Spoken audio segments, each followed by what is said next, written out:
What I want to ask you too about this. What did you think of the? Did you watch the pay-per-view last night?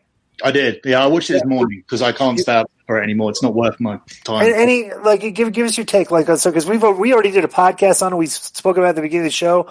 Like, what stuck out for you? What you like and didn't like?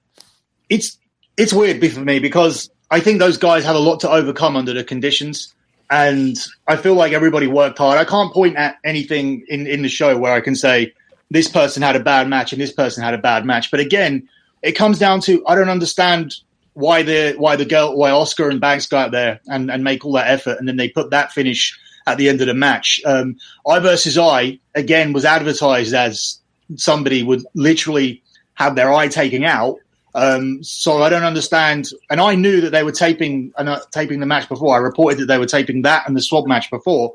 So I'm legitimately expecting the eye to pop out as advertised, because that's the only reason you do pre-tape, and people are talking about special effects and all this kind of stuff, and we didn't get anything there. So I think it was a letdown in terms of the things that they built up, but you can't put that on the wrestlers. You have to, again, put that down to booking and things of that nature. And the cinematic stuff, one of my main concerns after the Boneyard match was they got out of jail there and they had something good that they could have got 5 Undertaker matches out of it. This is a way to do Taker Sting. This is a way to do Taker Wyatt.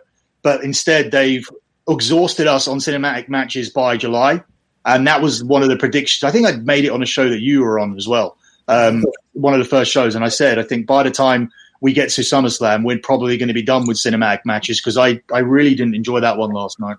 What does Vince think of him? Is he a fan of him? Russo. Yeah, no, Vince McMahon. Oh, Vince actually didn't have involvement with this one, and wasn't at the Boneyard match either. A story we reported a few weeks ago about the Boneyard match was that one of the contentious issues with Heyman and Pritchard was Aleister Black, because Aleister Black was supposed to go to the Boneyard match and fight off Gallows and Anderson, because Heyman wanted to create a Taker Black rub, because that's how high he had Aleister Black.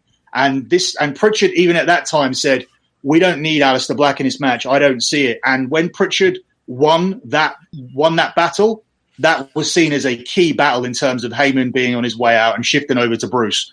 That was a very important thing that happened, where Pritchard was able to convince Vince that we don't need Aleister Black to come to this Boneyard match taping, because Undertaker's going to beat 3 guys up by himself.